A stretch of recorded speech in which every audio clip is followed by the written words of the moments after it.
الأنبياء والمرسلين وعلى آله الطيبين الطاهرين وأصحابه الهادين المهديين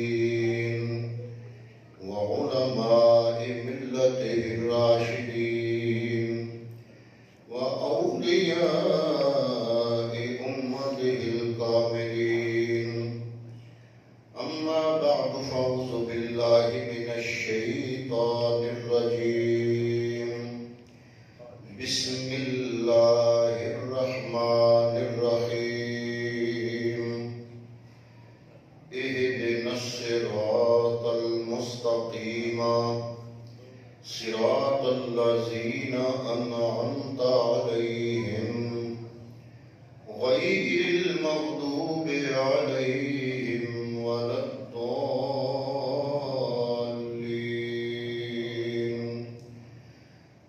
صدق الله مولانا العظيم وصدق رسوله النبي الكريم ونحن على ذلك لمن الشاهدين والشاكرين والحمد لله رب العالمين.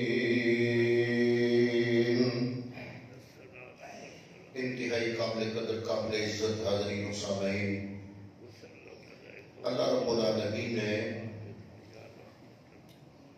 پورے قرآن مجید میں جو مضامین پھیلا کر بیان فرمائے، توحید خداوندی اور نبی کی رسالت، مرنے کے بعد دوبارہ زندہ ہونا اور قیامت کے دن کا قائم ہونا، یہ چار چیزیں جب مختلف انداز، مختلف لہجے، مختلف الفاظ کے ساتھ رب نے پھیلا کر بیان فرمایا تو پورا قرآن بنا. اور جب رب نے ان چاروں چیزوں کو سمیٹ کر مختصر طور پر بیان فرمایا تو سورہ فاتحہ بن گئی.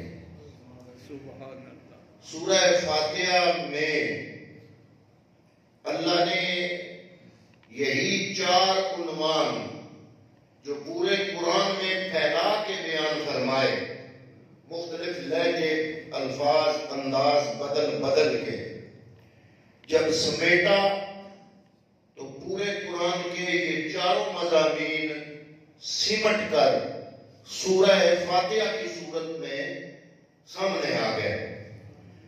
تو اللہ نے بندے کو اپنی حمد بیان کرنے کا طریقہ سکھایا کہ میری ثنا کرو تو کیسے، حمد کرو تو کیسے. تو بندہ پڑھتا ہے الحمد للہ رب العالمین الرحمن الرحیم مالک یوم الدین. رب کی حمد، رب کی ثنا جیسے رب نے بندے کو سکھائی، بندے نے وہ کی. جب بندہ اس سے فارغ ہوا تو رب نے فرمایا کہ اے بندے، تو نے میری حمد، میری ثنا جو میں نے تجھے سکھائی، جو طریقہ، جو انداز، جو میں نے تجھے بتایا، تو نے وہ کی. اب مجھ سے مانگ. اب خطرہ تھا کہ بندہ اپنی مرضی اور اپنی خواہش سے مانگتا تو ہو سکتا ہے کوئی غلط چیز مانگ بیٹھتا، ہو سکتا ہے ایسی چیز مانگ بیٹھتا جس کا فائدہ مختصر ہوتا، آج نفع ہوتا، کل نقصان میں بدل جاتا. اس جہان میں تو فائدہ ہوتا، اگلے جہان میں نقصان میں بدل جاتا. تو یہ خطرہ تھا کہ بندہ جب مجھ سے مانگے گا، اور مانگ بھی رہا ہے نماز میں، مانگ بھی رہا ہے میری حمد و ثنا ادا کرنے کے بعد، اب بندے کو چاہیے کہ وہ چیز مانگے جس سے بندے کا دونوں جہانوں میں فائدہ ہو. تو اس لیے اللہ نے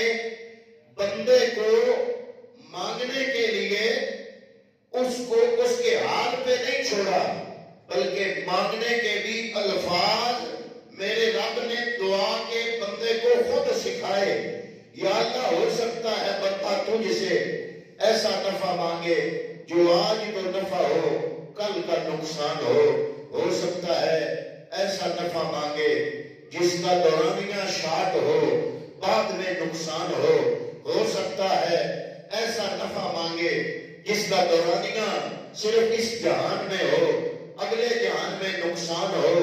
تو اللہ کی کرم نوازی کی انتہا ہوئی کہ رب نے بندے کو ایسا وہ سخی ہے کہ جو مانگنے کا انداز بھی سکھاتا ہے الفاظ بھی سکھاتا ہے مدعا بھی عطا فرماتا ہے اور بندے کے دونوں جہانوں کا فائدہ دیکھتے ہوئے رب نے مانگنے کا طریقہ بھی خود بتایا اور کیا مانگنا ہے یہ بھی خود بتایا. یا اللہ تیری حمد و ثنا تیری تربیت اور تعلیم اور بتانے کے مطابق میں نے کر لی کہہ دیا الحمدللہ رب العالمین الرحمن الرحیم مالک یوم الدین. وہ اللہ حمدوں کے لائق ہے تعریفوں کے لائق ہے جو تمام کائنات کا پالنے والا ہے جو رحمان ہے جو رحیم ہے جو قیامت کے دن کا مالک ہے. اب اللہ خوش ہوا کہ تو نے میرے طریقے کے مطابق جو تعریف میں نے سکھائی وہ تعریف تو نے کی. اے بندے اب مجھ سے مانگ. اب بندے پہ نہیں چھوڑا رب نے طریقہ مانگنے کا بھی دیا مدعا بھی دیا الفاظ بھی سکھائے انداز بھی سکھایا. فرمایا بندے پڑھ مانگ مجھ سے اہدنا الصراط المستقیم. یا اللہ ہمیں صراط مستقیم پہ چلا. یا اللہ ہمیں صراط مستقیم پہ چلا. یا اللہ یہ صراط مستقیم کیا ہے آگے خود بیان کیا. فرمایا صراط الذین انعمت علیہم ان لوگوں کا راستہ صراط مستقیم ہے جن لوگوں پر یا اللہ تو نے انعام فرمائے. یا اللہ جن لوگوں پر تو نے انعام فرمائے ان لوگوں کا راستہ کیا ہے صراط مستقیم. یا اللہ اس صراط مستقیم پہ مجھے چلا. اب سوال پیدا ہوا کہ کون وہ لوگ ہیں جن پر اللہ نے انعام فرمائے. اب یہ اللہ نے قرآن مجید میں ہی دوسرے مقام پہ بیان کر دیا. فرمایا وَمَن يُطِعِ اللَّهَ وَالرَّسُولَ جو اللہ اور اللہ کے رسول کی اطاعت کرے گا. کیا کرے گا اللہ اور اللہ کے رسول کی تو ملے گا کیا فَأُولَئِكَ مَعَ الَّذِينَ انعم اللہ علیہم جو اللہ اور اللہ کے رسول کی اطاعت کرے گا اللہ رب العالمین اسے ان لوگوں کا راستہ عطا فرمائے گا جن لوگوں پر اللہ نے انعام فرمائے ہیں. یا اللہ کن لوگوں پر انعام ہے فرمایا من النبیین والصدیقین والشہداء والصالحین. چار گروہ چار انسان ان کا رب نے ذکر کیا. یا اللہ جب مجھے نبی کا راستہ مل گیا جب میں نبی کے راستے پہ چل پڑا جب میں پیغمبر کے راستے پہ چلا تو مجھے اگلے لوگوں کی کیا ضرورت ہے. معاملہ ختم ہو گیا. یا اللہ فَأُولَئِكَ أَنْعَمَ اللَّهُ عَلَيْهِمْ مِنَ النَّبِيِّينَ والشہداء والصالحین. یا اللہ اب سوال پیدا ہوا کہ مالک مجھے نبی کا راستہ مل گیا. تو جس کو نبی کا راستہ مل گیا اگلے لوگوں کے راستے کی اسے کیا ضرورت رہی؟ فرمایا جن کو نبی کا زمانہ مل گیا ان کو ضرورت نہیں.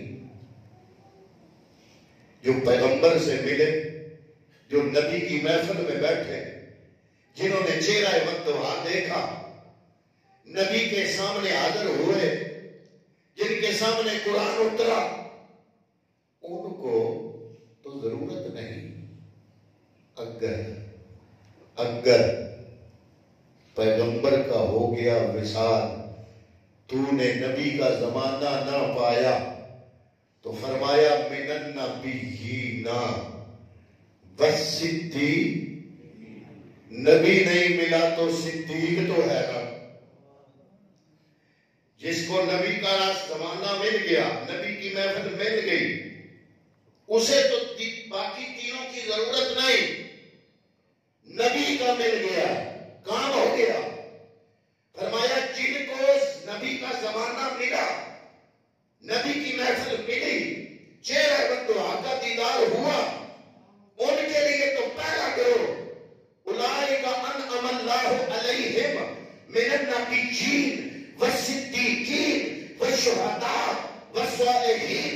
جن کو نبی کا زمانہ ملا انہیں تو وہ زمانہ کافی ہو گیا، اور جو پیغمبر کے ظاہری مثال کے بعد پیدا ہوئے، نبی کا زمانہ نہ ملا، فرمایا ان کے لیے دوسرا گروپ ہے والصدیقین.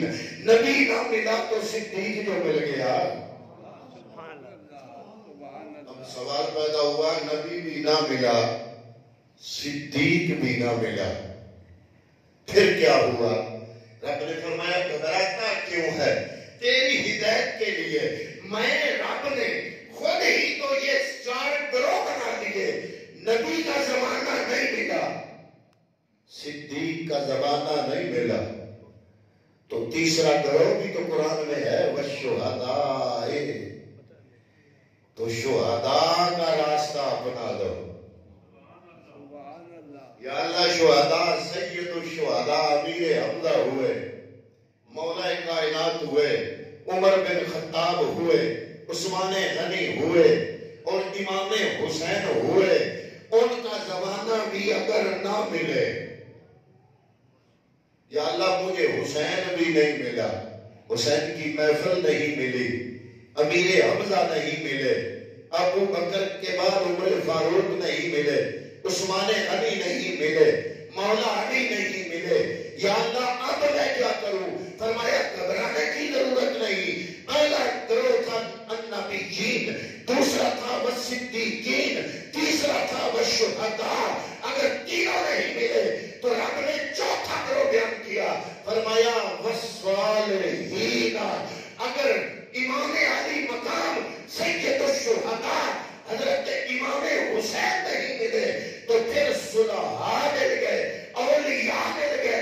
گھبرانے کی ضرورت نہیں. اگر تمہیں اولیاء کا رستہ مل گیا وہ لے جائے گا حسین تک، حسین کا رستہ ملا وہ لے جائے گا صدیقین تک، صدیقین کا رستہ ملا وہ لے جائے گا انبیاء کے رستے تک. اگر نبی کا رستہ مل گیا تو تم خدا تک پہنچ گئے. حضور نے یہ تو تھا قرآن کا مضمون. رب نے ہماری ہدایت کا بندوبست کیا. نماز کی ہر رکعت میں سکھایا اہدنا الصراط المستقیم صراط الذین انعمت علیہم من النبیین والصدیقین والشہداء والصالحین. یہ تو تھا رب نے اس انداز سے امت کی، مصطفیٰ کی امت کی رہنمائی کی. اب مصطفیٰ نے فرمایا لوگوں میرے بعد جھگڑے ہوں گے. حدیث پاک ہے ابن ماجہ حدیث نمبر 4342. ہم صفحے نمبر اب نہیں بتاتے، پہلے صفحے بتاتے تھے، اب نمبر بتاتے ہیں حدیث کا وجہ۔ ایک مکتبہ ہے لاہور کا، وہ چھاپتا ہے باریک لفظوں میں، ایک مکتبہ ہے کراچی کا، وہ چھاپتا ہے حدیث کی کتاب موٹے لفظوں میں، صفحے بدل جائیں گے، عبارت باریک ہوگی صفحے کم ہوں گے، عبارت موٹی ہوگی صفحے زیادہ ہوں گے۔ میں یہاں پہ آپ کو صفحہ بتاؤں لاہور والے چھاپے کا، آپ کے پاس ہو کراچی والا چھاپا، آپ گھر جا کے دیکھیں جناب صفحے پہ حدیث ہی نہیں ہے۔ تو اس لیے نمبرنگ حدیث کا آپ انٹرنیشنل لیول پہ نمبرنگ ہو گئی حدیثوں کی، اس لیے اب ہم حدیث کا نمبر بتاتے ہیں، وہ آگے پیچھے نہیں، چاہے صفحے ہوتے بھی نہیں۔ تو ابن ماجہ حدیث کی کتاب، حدیث نمبر 4342، سنن داؤد ابو داؤد حدیث نمبر 4607، اور سنن ترمذی حدیث نمبر 2576، یہ تین حدیث کی کتابوں میں یہ حدیث پاک موجود۔ میرے پیغمبر نے فرمایا میرے بعد اختلاف ہوگا، اے امت جب اختلافات زیادہ ہوں گے تو تم کیا کرو گے؟ یا رسول اللہ ہم کیا کریں؟ فرمایا میں محمد طریقہ بتا رہا ہوں، تمہیں راستہ دکھا رہا ہوں، اگر وہ طریقہ اور راستہ اپناؤ گے گمراہ نہیں ہوگے۔ یا رسول اللہ حکم فرمایا فعلیہ بسنتی وسنت الخلفاء الراشدین المہدیین، فرمایا جب میرے بعد تم میں اختلاف ہو جائے، دلالت ہو جائے، فساد ہو جائے، گمراہی ہو جائے تو گھبرانے کی ضرورت نہیں، میں نبی طریقہ بتا رہا ہوں، میری سنت کو اپنا لینا، میرے بعد میرے خلفائے راشدین کی سنت کو اپنا لینا۔ ایک اور حدیث حضور نے فرمایا جب میرے بعد اختلاف ہوں گے تو میرے بعد عمل کرنا ابو بکر اور عمر کی سنت پر۔ یہ بھی میرے کملی والے کا ارشاد ہے، یہ یہودیوں کو نہیں فرمایا، مسلمانوں کو فرمایا، نبی کا کلمہ پڑھنے والوں کو فرمایا کہ ہدایت چاہتے ہو تو خلفائے راشدین کی سنت کو لازم پکڑنا۔ پتہ چلا جو بندہ یہ کہے کہ مجھے صحابہ کی ضرورت نہیں، میرے لیے آج کافی ہے، وہ بندہ گمراہ ہو جائے گا۔ کیوں؟ اس لیے کہ پیغمبر نے طریقہ بتا دیا کہ میرے بعد تین حدیث کی کتابوں میں حدیث پاک کہ فعلیہ بسنتی وسنت الخلفاء الراشدین، تم پر میری اور میرے خلفاء راشدین کی سنت لازم ہے۔ پتہ چلا ہدایت کے لیے ایک کتاب اللہ اور ایک سنت مصطفیٰ اور ایک سنت خلفاء راشدین، تین چیزیں ہو گئی۔ چوتھی چیز حضور نے حجت الوداع کے خطبے میں فرمایا میں جا رہا ہوں، تم میں دو بھاری چیزیں چھوڑ کے جا رہا ہوں، انی تارکن فیکم الثقلین، میں محمد تم میں دو بھاری چیزیں چھوڑ کے جا رہا ہوں۔ یا رسول اللہ وہ کون سی ہیں؟ فرمایا کتاب اللہ و اطراتی و اہل بیتی، ایک اللہ کی کتاب چھوڑ کے جا رہا ہوں، دوسری میں اپنی اطرت اور آل رسول اہل بیت اپنی اطرت چھوڑ کے جا رہا ہوں۔ رزلٹ کیا نکلا؟ ہم سنی ایک آنکھ سے نہیں دیکھتے، ہم دونوں آنکھوں سے دیکھتے ہیں۔ نتیجہ کیا نکلا کہ پیغمبر نے فرمایا اگر میرے بعد فساد ہو، جھگڑے ہوں، فتنے ہوں تو کیا کرو؟ ایک میں کتاب اللہ چھوڑ کے جا رہا ہوں، ایک اپنی سنت چھوڑ کے جا رہا ہوں، وسنت الخلفاء الراشدین، خلفاء راشدین کی سنت چھوڑ کے جا رہا ہوں. اور چوتھی چیز اہل بیتی و اطاعتی، میں محمد اپنی اہل بیت اور اپنی اطاعت چھوڑ کے جا رہا ہوں. تو پتہ چلا حضور کے وصال کر جانے کے بعد اگر جھگڑے بن جائے، فتنے ہو جائے، تو ہدایت کا انتظام میرے نبی نے کیا کیا؟ ایک کتاب اللہ، ایک اپنی سنت اور خلفائے راشدین کی سنت، اور ایک عطرت مصطفیٰ آل رسول. فرمایا نہیں یفترقا حتی یردا علی الحوض، میری آل اور میرے قرآن کے درمیان فرق نہیں ہوگا. یہ ملے ہوں گے. جہاں قرآن ہوگا وہاں آل ہوگی، جہاں آل ہوگی وہاں قرآن ہوگا. حتی یردا علی الحوض، یہاں تک کہ مجھے محمد کو یہ میری آل اور میرا قرآن حوض پر مجھ سے ملاقات کرے گا. حضرت عبداللہ ابن عباس میرے نبی کے چچا کے بیٹے، حضرت عبداللہ ابن عباس کو حضرت عباس نے بھیجا کہ جاؤ حضرت میمونہ کے گھر، اپنی خالہ کے گھر جاؤ. آج نبیوں کے امام تیری خالہ کے حجرے میں ہوں گے، اپنی زوجہ محترمہ حضرت میمونہ. عبداللہ بن عباس کو عباس نے بھیجا بھی جاؤ اپنی خالہ میمونہ کے گھر، آج محمد عربی ہوں گے ان کے حجرے میں، اور مجھے بتانا کہ نبی نے عبادت کس طریقے سے کی ہے، کیا کیا ہے، وہ آ کے مجھے بتانا، تاکہ اس کے بعد میں بھی اپنی راتیں اسی طرح عبادت کرتے گزاروں. حضرت عبداللہ بن عباس اپنی خالہ اور حضور کی زوجہ حضرت میمونہ کے حجرے آپ کے گھر میں گئے. آپ نے دیکھا کہ پیغمبر آئے، آدھی رات کا وقت تھا، تو حضور نے وضو کرنے کے بعد آپ کھڑے ہو گئے نماز کے لیے.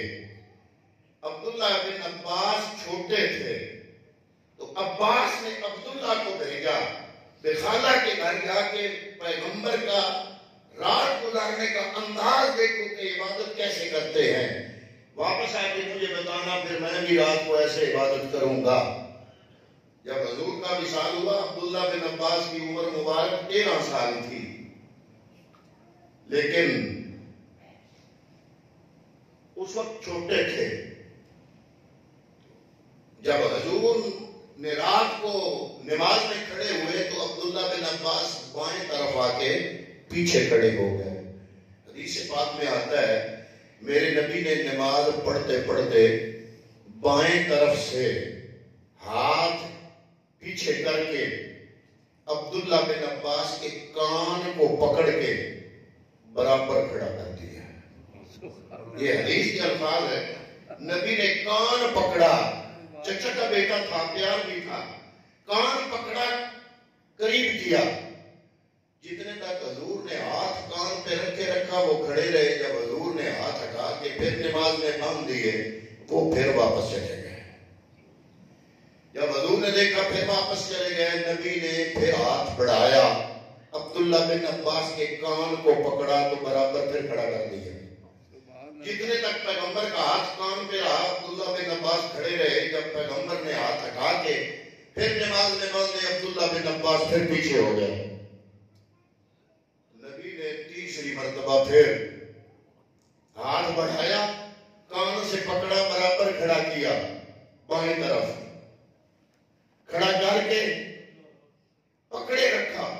پھر پیغمبر نے کان چھوڑا، وہ پھر پیچھے چلے گئے. حضور نے سوچا اب سلام سلام پھیرنے کے بعد اس سے بات کرتا ہوں. پیغمبر نے نماز مکمل کی. مکمل کرنے کے بعد عبداللہ بن عباس سے پوچھا، او میرے چچیرے، او میرے پتریر، او میرے چچا کے بیٹے، او میں تمہیں اپنے ساتھ کھڑا کرتا ہوں، تو پیچھے جاتے ہو. ہاتھ جوڑ کے عرض کی شریک ہوتے ہیں لیکن دنیا کے شریک ہوتے ہیں.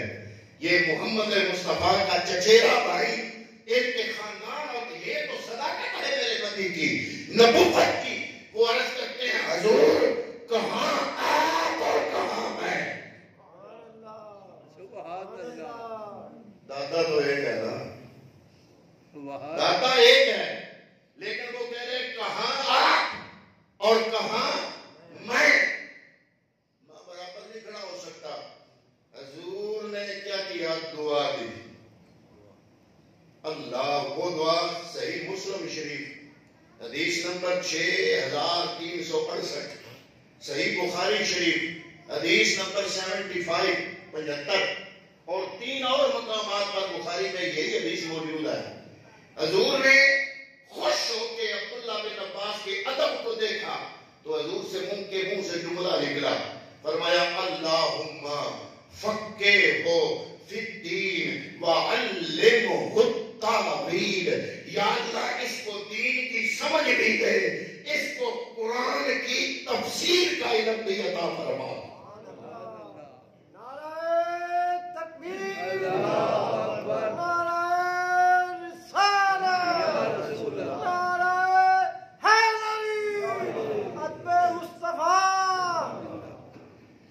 اب جب نبی نے دعا دی تو قبول ہوئی ہوگی کہ نہیں؟ نبی نے کیا دعا دی عبداللہ بن عباس کو؟ اللہ اکبر، یا اللہ اس کو میرے دین کی سمجھ بھی دے، قرآن کی تفسیر کا علم بھی عطا فرما. اب پیغمبر کی دعا کیسے قبول ہوئی؟ عبداللہ بن عباس بڑے ہوئے، عمر فاروق کا دور آیا اور تلاوت قرآن جاری رہی، اور وہ وقت آیا کہ عبداللہ بن عباس کا جملہ حدیث میں موجود ہے. آپ فرماتے ہیں مجھے میرے رب نے اتنا قرآن کا علم دیا. اب سننا ذرا، عبداللہ بن عباس فرماتے ہیں لو دا منی اقال بعیر لوجدتہ فی کتاب اللہ. حضرت عبداللہ بن عباس فرماتے ہیں میں اللہ کی قسم اٹھا کے کہتا ہوں اگر آج مجھے میرے اونٹ کا رسہ گم ہو جائے، میرے اونٹ کا لو ضاع منی اقال بعیر، اگر میرے اونٹ کا رسہ گم ہو جائے، میں کھوجیوں کو نہیں بلاؤں گا، میں تلاش نہیں کروں گا. کیا کرو گے؟ فرمایا لوجدتہ فی کتاب اللہ، کوئی اور کام کرنے کی بجائے میں رب کا قرآن کھولوں گا. مجھے اتنی سمجھ آ گئی ہے قرآن کی، مجھے قرآن بتا دے گا کہ عبداللہ بن عباس تیرے اونٹ کا رسہ کہاں پہ ہے. میرے اونٹ کا رسہ گم اور میں کہوں کہ قرآن بتائے گا، بڑا عجیب دعویٰ ہے نا. اب عبداللہ بن عباس کہہ رہے ہیں کہ پیغمبر کی وہ دعا قبول ہوئی، مجھے رب نے اتنا علم دیا قرآن کا. میں کیوں بیان کر رہا ہوں؟ میں اس لیے بیان کر رہا ہوں کہ ہمارے امام ہیں امام ابو حنیفہ، ان کے مسائل کے استنباط کے چینل ہیں 4، ایک کتاب اللہ، ایک سنت رسول اللہ، ایک اجماع صحابہ اور ایک قیاس. میں ان 4 چینل کی طرف لے جانا چاہتا ہوں آپ کو، لیکن اس جمعے پہ تو ٹائم نہیں ہے. ابتدا بنائی ہے اب عبداللہ بن عباس. حضرت امام ابو حنیفہ سے خلیفہ منصور نے سوال کیا کہ تم نے اتنا علم کہاں سے لیا؟ تو آپ کا پتہ کیا جواب تھا؟ میرے پاس جتنا بھی علم ہے وہ عبداللہ بن عباس کے شاگردوں سے لیا ہے، میں نے لیا ہے. یہ عبداللہ بن عباس وہ ہے. اور دوسرے ہیں حضرت عبداللہ ابن مسعود، ان کا قول بھی میں اگلے جمعے پہ بیان کروں گا۔ امام ابو حنیفہ کی ساری فقہ ان دو صحابہ سے ہے، اور آپ کا زمانہ وہ زمانہ ہے جو صحابہ کا زمانہ ہے، کیونکہ جو آخری صحابی جس کا وصال ہوا وہ 110 ہجری میں ہوا، اور امام ابو حنیفہ کی ولادت 70 ہجری ہے۔ 70 کتنے 110 بنتے ہیں؟ 40 سال جس امام نے صحابہ کا زمانہ گزارا۔ اب اس کی وضاحت میں اگلے جمعے پہ بیان کروں گا کہ اس کا مسئلہ بیان کیا ہوا حدیث سے، بعض حدیث سے، کیونکہ ایک حدیث میں مثال آپ کو دوں گا، اگلے جمعے پہ دوں گا، کہ کچھ کہتے ہیں کہ یہ حدیث ضعیف ہے، کہ کس وجہ سے؟ کہ فلاں صحابی کی وجہ سے۔ وہ جی صحابی کب فوت ہوا، کب پیدا ہوا؟ جی وہ 3 صدی ہجری میں پیدا ہوا۔ میں نے کہا جس صحابی، جس راوی کی وجہ سے تم حدیث کو ضعیف کہہ رہے ہو، وہ پیدا ہی 3 صدی میں ہو رہا ہے، اور جو ہمارا امام ہے وہ 70 ہجری میں پیدا ہوا۔ پتہ چلا حدیث بعد میں ضعیف ہوئی۔ جو زمانہ ہمارے امام کا ہے وہ زمانہ وہ ہے جب حدیث ضعیف ہونے کا خطرہ کوئی نہیں تھا، کیونکہ پیغمبر کا کوئی صحابی بھی حدیث کی روایت کرنے میں ضعیف نہیں ہو سکتا، حدیث کی روایت کرنے میں ضعیف نہیں ہو سکتا۔